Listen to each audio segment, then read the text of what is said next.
Ouverts depuis 2014, les labs du Val-d'Argent vont être mis entre parenthèses pour des questions budgétaires. L'occasion de revenir sur ces 3 dernières années, durant lesquelles Alexis a animé le lieu et développé de nombreuses actions. Les labs, je dirais, c'est un peu comme un service numérique pour la population où il y a plusieurs choses. Donc il y a des ateliers, j'organise des ateliers en rapport avec le numérique, il y a des accompagnements, il y a également des interventions avec les différents partenaires. C'est tout ce qu'il y a en lien avec le numérique à destination de la population. En 3 ans, plus de 150 ateliers ont pu être mis en place avec plusieurs partenariats majeurs sur le territoire.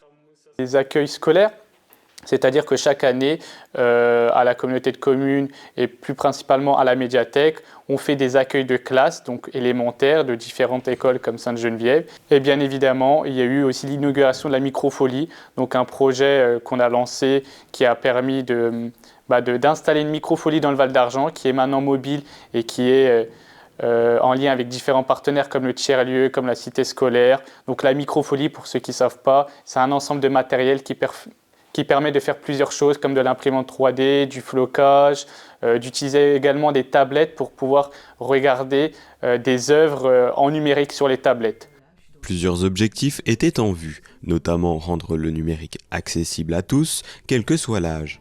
Mais l'objectif, moi je dirais, de ces 3 années, ça a été vraiment d'accompagner les gens, de réussir à faire un lien social avec le numérique et également, c'est le but aussi de la collectivité de faire ça de manière gratuite. C'est-à-dire que les ateliers, les accompagnements numériques qu'il y a chaque semaine, individuels ou non, l'après-midi gaming, le samedi après-midi qui est gratuit que j'ai mis en place, et aussi faire ces accompagnements, faire ces projets, ces ateliers, mais pour différents publics, c'est-à-dire que ce n'est pas uniquement une seule catégorie, ça va des jeunes, des adultes, des seniors.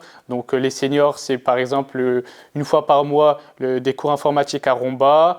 Les adultes, c'est pour la découverte de différentes applications ou de l'IA ou des cases de réalité virtuelle. Les jeunes, la découverte de différents jeux vidéo où ils viennent aussi le samedi après-midi pour venir jouer.